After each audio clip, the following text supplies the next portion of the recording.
prompted to us for a few hours to let us speak out here, and it's beautiful out here, so thank both of y'all for doing that. I guess what I'll do is I'll start by telling my story.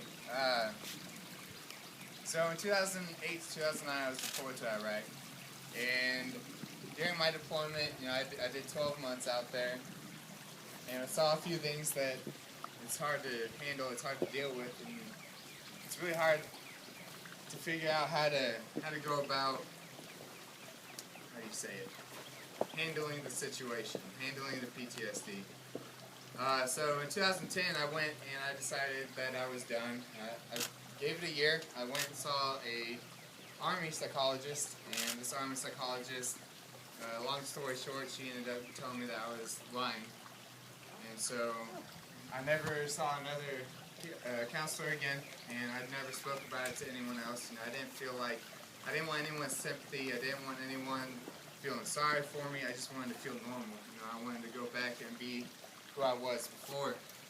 So I tried to ignore it, and I pushed it down, and then I get out, and I'm still in the Army.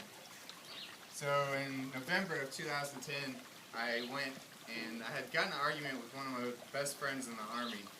And it's one of those days where everything just seems to be going wrong. Everything just feels like the whole world is crashing down on you.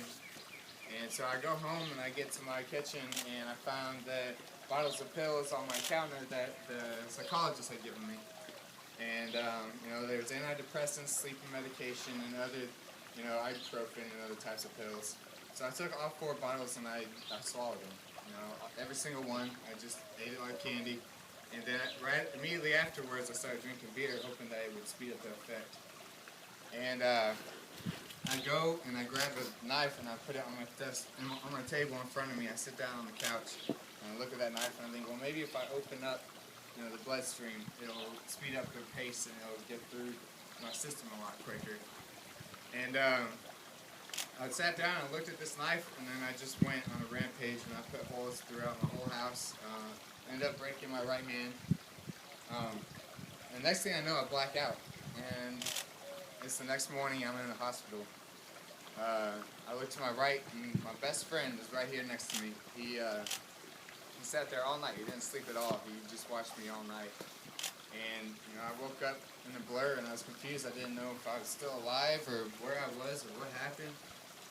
And I asked him, and he tells me that they had to call my family. An ambulance came to my house, they got me, and they brought me back to the hospital. They had to strap me down to a gurney and shove a tube down my throat because I wouldn't come to, I wouldn't wake up.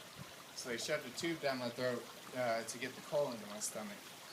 They said that while they were doing this, I was knocked out, but subconsciously I was fighting.